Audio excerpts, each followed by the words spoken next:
Market లో invest చేసి మీ డబ్బులు డబుల్ చేసుకోవాలనుకుంటున్నారా? సుందరరామిరెడ్డి గారి లైవ్ సెమినార్ కి అటెండ్ అవ్వండి.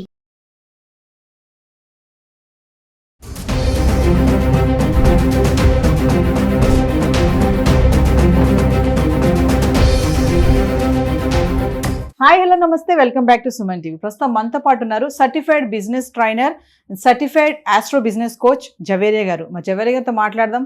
బంగారం ధరలు ఎలా ఉన్నాయి, మరి ఆకాశాన్ని అంటున్నాయి అంటున్నారు, అంటినట్టే అంటి మళ్ళీ డౌన్ అవుతున్నాయండి. ఏం కంగారు పడాల్సిన అవసరం లేదు. మరి ఈ రోజు ఎంత బంగారం తగ్గింది, ఎంత తగ్గిందో మనకు తెలియదు కదా. మా జవేరియా గారితో మాట్లాడదాం. ఎంత తగ్గింది, డిఫరెన్షియేషన్ ఏంటి, నిన్నటికి బంగారానికి ఈ రోజు బంగారానికి తేడా ఏంటి, ఇవన్నీ కూడా ఆవిడ మాటల్లో తెలుసుకుందాం. నమస్తే మేడం. నమస్తే నవీన గారు. మేడం, మరి బంగారం 1,00,000 దాటింది, 1,00,000 దాటి మళ్ళీ కిందకు వచ్చేసింది. సో ఇప్పుడు ఎంత ఉందంటారు, ఈరోజు బంగారం ఎంత తగ్గింది, మన నిన్నటిది ఈరోజు ఒకసారి మన డిఫరెన్షియేషన్ మన వ్యూవర్స్కి. బంగారం తగ్గిందా పెరిగిందా? సో అందరికీ ఇదే ఎక్కువ డౌట్ ఉంటుంది. అండ్ దాని వైపు అంటే దానికి ఇంపార్టెన్స్ ఇస్తూ పర్చేస్ చేయడం జరుగుతూ ఉంటుంది నవీన గారు. సో గోల్డ్ రేట్ చాలా చాలా ఇంపార్టెంట్. డైలీ బేసిస్గా మనం చూసుకున్నా కూడా ఆ మైనర్ థింగ్ కూడా, ఇప్పుడు ఫర్ ఎగ్జాంపుల్ గ్రామ్లో మీకు 20 రూపాయలు పెరిగినా కూడా ఒక 10 తులాస్ తీసుకుంటున్నారంటే ఎంత పెద్ద డిఫరెన్షియేషన్ మనము చూడొచ్చో అర్థం చేసుకోవచ్చు. సో అందుకని ఎప్పుడు రెగ్యులర్గా మనం అప్డేట్స్ అనేది చూస్తూ ఉండాలి. అండ్ గోల్డ్ గురించి ఎక్కువ ఇంపార్టెన్స్ ఈ మధ్య ఒకేసారి ఆకాశానికి తాకింది మీరు చెప్పినట్టే. సో మెల్లమెల్లగా ఎక్కువ తగ్గుతూ కూడా ఉంది. అసలు ఏంటి రహస్యం, అసలు గోల్డ్ ఇంతగా పెరగడానికి కారణం ఏంటి అంటే ఎగ్జాంపుల్ లిక్విడ్ క్యాష్ నవీన గారు. సో ఎవరికైనా సరే ఆస్తులు అనేది అందరికీ ఉంటాయి. సో భూమి రూపంలో కావచ్చు, అండ్ తర్వాత అసెట్ రూపంలో కావచ్చు, ఫ్లాట్ రూపంలో కావచ్చు. సో రకరకాలుగా ఉంటాయి. కానీ మనకు క్యాష్ నీడెడ్ ఇప్పుడు. సో ఈ రోజు లేకపోతే ఒక 5 డేస్లో నాకు క్యాష్ కావాలి, అసెట్స్ ఉన్నాయి కానీ క్యాష్ కావాలి అంటే మీ దగ్గర ప్లాట్ ఉన్నా సరే, ఎన్ని ఆస్తులు ఉన్నా సరే వెంటనే అమ్మి మీరు అది క్యాష్ రూపంలో తెచ్చుకోలేరు. సో అందుకని గోల్డ్ అనేది ఇక్కడ చాలా ప్రాధాన్యత నిర్వహిస్తుంది. ఇమ్మీడియట్గా with in a fraction of minutes అనుకోవచ్చు, మనం గోల్డ్ ఇలా ఇచ్చి లిక్విడ్ క్యాష్గా కన్వర్ట్ చేసుకోవచ్చు నవీన గారు. అందుకని ఎస్పెషలీ గోల్డ్ అనేది అంతగా పెరిగింది. And at the same time gold అనేది సర్టిఫికేషన్ అంతా ఉంటాయి కాబట్టి, అండ్ హాల్ మార్క్ ట్రెండింగ్ నడుస్తుంది కాబట్టి, సో ఇక్కడ చీటింగ్ అనేది కూడా చాలా తక్కువ, అంటే మినిమైజ్గా ఎక్కడో అక్కడిక్కడ చెప్పలేం కానీ సో మ్యాక్సిమం సర్టిఫికేషన్ ఉంటుంది కాబట్టి దీనికి నమ్మచ్చు అనే కాన్ఫిడెన్స్ కూడా చాలా మందిలో బిల్డ్ అయింది. కాబట్టి గోల్డ్ అనేది చాలా చాలా ఎక్కువ రేట్ అనేది చూస్తున్నాం పెరగడంలో. ఈ రోజు ఎలా ఉంది, నిన్న కూడా ఎంత ఉంది, ఎంత డిఫరెన్షియేషన్ ఉంది? గ్రామ్ ధర 24 క్యారెట్స్ చూసుకుంటే ఇక్కడ 9,573 రూపీస్ ఉంది. నిన్న చూసుకుంటే 9,551 రూపీస్ ఉండింది. అంటే 22 రూపీస్ పెరిగింది పర్ గ్రామ్. 22 రూపీస్ పెరిగింది. ఇంకా తులంలో చూసుకుంటే 220 రూపీస్ పెరిగింది. సో తులంలో అదే కొన్ని ప్రాంతాల్లో తులం అంటే 8 గ్రామ్స్ లెక్కన కూడా తీసుకుంటారనమాట. సో అలా చూసుకుంటే కూడా 176 రూపీస్ పెరిగింది నిన్నటికి ఈ రోజుకి. సో దీని అన్నిటికీ కారణం ఏంటి అంటే ఇంటర్నేషనల్ మార్కెట్స్. సో అంతర్జాతీయ మార్కెట్ ప్రభావం వల్లనే ఈ గోల్డ్ రేట్ అనేది తగ్గడం పెరగడం జరుగుతుంది అన్నది ఒక ఫైనాన్షియల్ అనాలిసిస్ కానీ ఎక్స్పర్ట్స్ కానీ నిర్ధారిస్తారనమాట. అండ్ 22 క్యారెట్స్ ఎలా ఉంది అంటే మనకు సేమ్ నవీన గారు.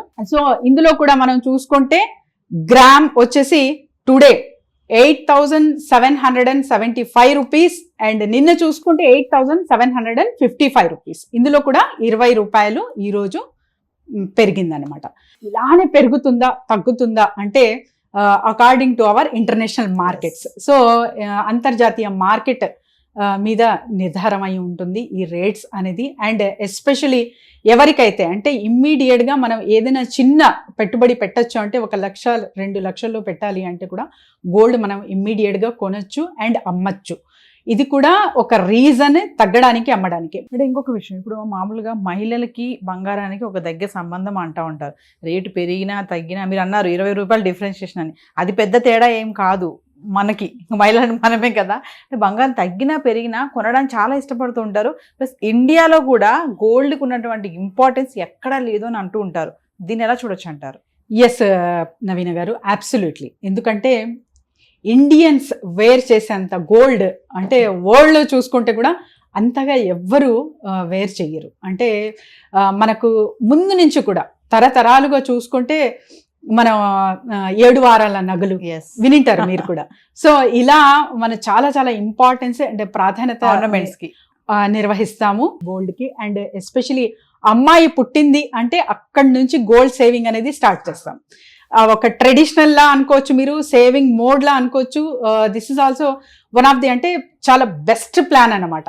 చిన్న మొత్తంలోనే మనం ఏదైనా పొదుపు చేసి తర్వాత ఫ్యూచర్ ప్లాన్ ఏదైనా చెయ్యాలి అంటే గోల్డ్ రూపంలో మనము పొదుపు చేసుకోవచ్చు అనే ప్లానింగ్ ఉంటుంది కదా, ది బెస్ట్ ప్లాన్ అనొచ్చు దీనికి. సో ఇట్లా కూడా మనము చాలా మంది ఇండియన్స్ ఇంపార్టెన్స్ ఇస్తారు. అండ్ చాలా వరకు అంటే వేర్ చేసేకి సో తోడుకోనికి చాలా ఇష్టపడతారు. సో ఇప్పుడు మీరు పెళ్లిలో వెళ్ళారు ఫర్ ఎగ్జాంపుల్, మనకు చాలా ఆస్తులు ఉన్నాయి అనుకోండి, సో వెనకాల అవన్నీ అంతగా కనపడవు. ఒక మంచిగా నగ కనిపిస్తే ఓకే, మంచిగా వీళ్ళు సంపాదిస్తున్నారు, వీళ్ళు రిచ్ సెటిల్డ్ అన్నది కూడా ఇక్కడ చూస్తూ ఉంటాం, అంటే మాటలు. సో కానీ ఇక్కడ ఎవరి ఇంపార్టెన్స్ వాళ్లకు. సో మీకు చాలా ఎక్కువ గోల్డ్ కొనికి మీకు ఇష్టమా అంటే మీరు ఎక్కువ మొక్కుతో తీసుకోవచ్చు. లేదా చాలా మంది ఏమనుకుంటారంటే ఇక్కడ కథ రూపంలో కూడా నేను చెప్తాను. సో ఒక fissure man and business man. Fissure man సముద్ర తీరంలో అలా కూర్చొని ఒక ఫిషింగ్ రాడ్తో అలా చిన్న బకెట్తో కూర్చున్నాడు అనమాట, హాయిగా ప్రశాంతంగా అలల్ని ఎంజాయ్ చేస్తూ. అక్కడే ఒక వెళ్తున్న బిజినెస్ మ్యాన్ తనని గమనించి, అరే బాబు ఒక రాడ్తో ఏమవుతుంది, చిన్న బకెట్ నిండుతుంది, ఒక మంచిగా పెద్ద నెట్ వెయ్యు, ఒకేసారి చాలా మంచి చేపలు వస్తాయి, అది నువ్వు మార్కెట్లో అమ్మావ అని అంటాడు. అంటే మరి ఎక్కువ చేపలు వస్తే నేను ఏం చెయ్యాలి అంటాడు. అంటే అది నువ్వు మార్కెట్లోకి అమ్మితే మంచిగా డబ్బులు వస్తాయి నీకు అంటాడు. అంటే ఆ డబ్బులతో మరి ఏం చేయను నేను అంటాడు. అంటే అప్పుడు మళ్ళీ నువ్వు ఒక బోట్ కొను, మంచిగా ఇంకా మంచిగా ఒక 4-5 మెంబర్స్ని హైర్ చెయ్యు, ఆ తర్వాత ఇంకా మంచిగా నట్ ఒక 4-5 మెంబర్స్ వేస్తారు, ఇంకా అలా నువ్వు బిజినెస్ ఎలాబరేట్ చేసుకుంటూ వెళ్ళొచ్చు అంటాడు అనమాట. ఆ తర్వాత ఏం జరుగుతుంది అంటాడు. అంటే మరి అంటాడు అలానే కాకుండా నువ్వు ఆ బోట్స్ కూడా ఒక 4-5 బోట్స్ గా నువ్వు తయారు చేసి ఇంకా నీ బిజినెస్ ని ఎక్స్పాండ్ చేస్తూ నువ్వు కోట్లు సంపాదించు అంటాడు. ఆ కోట్లు సంపాదించి ఏం చెయ్యాలి అంటే ఆస్తి అంతా కూడబెట్టి బంగారాలు అవి ఇవి కొని, కార్లు నగలు అంతా కొని నువ్వు హాయిగా హ్యాపీగా ఉండొచ్చు. అంటే కొనడం వల్ల హ్యాపీనెస్ వస్తుందా అంటే ఇలా కొనడం వల్ల ఏమవుతుందంటే అప్పుడు నువ్వు ఒక స్థిరత్వం నీ లైఫ్లో వస్తుంది, ఫైనాన్షియల్ స్టేబిలిటీ. అండ్ తర్వాత ఇలా నువ్వు హ్యాపీగా వచ్చి సముద్రం తీరాన కూర్చొని ఎంజాయ్ చేయొచ్చు అంటాడు. అంటే అప్పుడు అతను నవ్వుతాడు అనమాట, ఇప్పుడు నేను చేస్తుంది ఏంటి ఇదే కదా అంటాడు.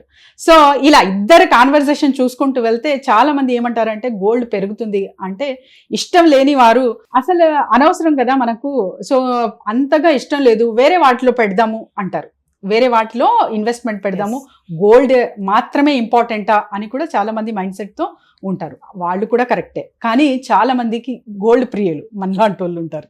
సో గోల్డ్ అంటే ఇష్టం, చాలా ఇష్టం, కొద్దో గొప్ప గోల్డ్ అనేది వేసుకోవాలి. అండ్ తర్వాత నెలసరినో సంవత్సరానికో ఒక రూపంలో మనము ఎప్పుడు ఒక అలవాటుగా కొంటూనే ఉంటాం. సో వీళ్ళు ఏంటంటే ఇప్పుడు పెద్ద మొత్తంలో కొంటున్న వాళ్ళు చిన్న మొత్తంలో కొంటారు. సో ఇక్కడ సాటిస్ఫాక్షన్ రెండిటికీ ఉంటుంది, కానీ మీ ఇంట్రెస్ట్ని బట్టి మీ ఆదాయాన్ని బట్టి మీరు దేనికి ఇంపార్టెన్స్ ఇస్తున్నారు, ఎక్కడ ఫైనాన్షియల్ ఇన్వెస్ట్మెంట్ ప్లాన్ చేస్తున్నారు అన్న బట్టి మీరు ప్లాన్ చేసుకోవచ్చు. సో గోల్డ్ పెరిగినా తగ్గినా లాంగ్ టర్మ్ ఇన్వెస్ట్మెంట్లా మీరు భావిస్తే ఖచ్చితంగా లాభాలు బాట పడతారు. నవీన గారు, thank you ma'am. Thank you.